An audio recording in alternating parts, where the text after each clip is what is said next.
বাংলাদেশ বনাম পাকিস্তানের second one day match আগামীকাল।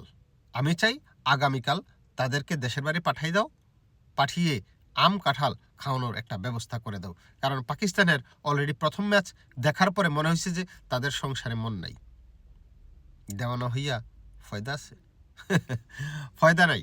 পাকিস্তান প্রথম ম্যাচটা যেভাবে খেলেছে, দেওয়ানো হইয়া ফয়দা নাই, সংসারে মন নাই, একেবারে ক্লিয়ার কাট বোঝা গেছে।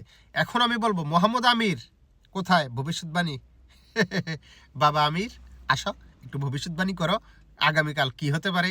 আগামীকাল যদি হেরে যাও তাহলে তো তোমরা সিরিজ হেরে যাবা। আগামীকাল ম্যাচ কি হতে পারে একটু আলোচনা যদি করতা, তুমি একটু ভবিষ্যৎবাণী করতা, তাহলে বুঝতাম আর কি তুমি কি চাও। আমাদের তো দেওয়া নেই, ফায়দা নাই, তোমাদের তো সংসারে মন নাই। বাংলাদেশ দল প্রথম ম্যাচে দেখাই দিছে সালেমানি লবণ পানি মানে আকুয়া। এখন দ্বিতীয় ম্যাচে কি বাংলাদেশ সেম রেজাল্ট করবে? দেখেন, সেমভাবে পরাজিত করবে কিনা সেটা বড় প্রশ্ন না, প্রশ্ন হচ্ছে রেজাল্টটা কি। খেলা শেষে রেজাল্ট কি? যেই পিচে খেলা হয়েছে প্রপার একেবারে ব্যাটিং পিচ, ব্যাটিংয়ের জন্য সুন্দর ছিল।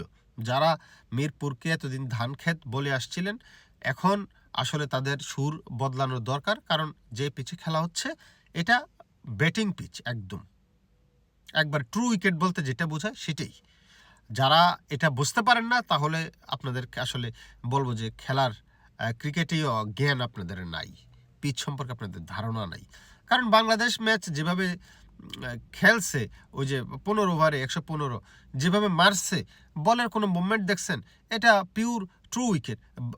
পেসারদের জন্য ভালো ছিল, বাউন্স ছিল, কিন্তু স্পিনাররা খুব বেশি টার্ন পায় নাই, বল স্লো যায় নাই। পিচ করার পরে বল যে স্লো সেটা হয় নাই, প্রপারভাবে বল গেছে। নাহিদ রানা যে পেস পাইছে এটা দেখছেন আপনারা সবাই। মুস্তাফিজ প্রথম যেভাবে বাউন্স পাইছে, তার প্রথম ওভারে কিছু কাট করছে, তার বল অসাধারণ ছিল। সুতরাং এই উইকেটে আসলে বাংলাদেশের খেলতে হবে, দিনের পর দিন খেলতে হবে। কারণ আপনি ওই যে ধান খেত হয়তো বছরে 2-1টা মাঠ পাবেন, কিন্তু ম্যাক্সিমাম মাঠই আপনার ট্রু উইকেটে খেলা হয়, যেটাতে রান হয়। বিশেষ করে আইসিসি ইভেন্টে তো সবসময় আমরা দেখি যে ট্রু উইকেটে খেলা হয়, যেখানে ব্যাটসম্যানরা অনেক রান করতে পারে। সুতরাং এই ধরনের পিচে বাংলাদেশের খেলে অভ্যস্ত হতে হবে। পাকিস্তান আসলে প্রপার আমি বলবো যে হোমওয়ার্ক করে আসতে পারে নাই। প্রথম ম্যাচ দেখার পর আমার কাছে মনে হচ্ছে প্রপার হোমওয়ার্কটা তারা করে নাই। কোন বোলারের বিপক্ষে তারা কিভাবে খেলবে সেটা ওরা যাচাই করে নাই, কিংবা সেটার সমাধান ওরা খুঁজে আসে নাই। এবং ব্যাটসম্যানরা আমি বলবো যে অতিরিক্ত মাত্রা শট খেলতে গেছে, যেগুলো বাউন্স বল ছিল সেগুলা ছেড়ে দিলে পারতো।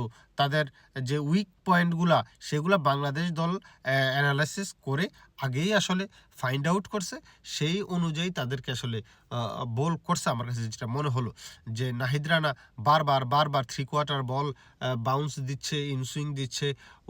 ওই টাইপের বলের ক্ষেত্রে আবার যেই ধরনের ফিল্ডিং সেট আপটা দরকার ছিল, একটা শর্ট লেগ নিয়ে সেইভাবেই আসলে নাহিদ রানা বল করে গেছে, এবং পাকিস্তান সেই ফাঁদে আসলে পা দিয়েছে, বারবার ডিস্টার্ব করেছে ওই লেন্থে বলটা দেওয়াতে। তার মানে হচ্ছে বাংলাদেশ আসলে হোমওয়ার্ক শেষ করেছিল, যার কারণে ক্লাস পরীক্ষায় বাংলাদেশ উত্তীর্ণ হয়েছে। আর পাকিস্তান হোমওয়ার্ক কমপ্লিট করে নাই, যার কারণে আসলে পরীক্ষার খাতায় এত বড় একটা লাড্ডু পাইছে। দেওয়া নয়, এখন ফয়দা আছে? ফয়দা নেই। আগামীকালকের ম্যাচে বাংলাদেশ পাকিস্তানকে হারিয়ে দিবে, এটাই বিশ্বাস। বাংলাদেশ পাকিস্তানকে হারিয়ে সিরিজ জিতে নেবে। দেওয়ানো হইয়া কোনো ফয়দা নেই। সংসারে মন কেড়ে নেবে বাংলাদেশ দল। একমাত্র ব্যাটসম্যান দেখলাম যে সাহিবজাদা ফারহান ভালো ছন্দে আছে, এছাড়া তো ওই মাগাজিতে কোনো বেল নেই। আমার কাছে এগুলোর মনে হয় যে পালিশের সমস্যা, নাইলে পেট খারাপ, না হয় এত ঘন আউট মানুষ হয়। 41 রানে তোদের কোনো উইকেট নাই, সেই জায়গায় 82 রান পর্যন্ত যাইতে তার মানে আরও 41 রান যোগ হইতে তোদের 9 উইকেট নেই। তার মানে তোদের পাইলসের সমস্যা আছে, না হয় তোদের পেট খারাপ, বাথরুম পাইছে তোদের। তাড়াতাড়ি যাইতে হবে। দেওয়া না হইয়া ফয়দা আছে? ফয়দা নেই।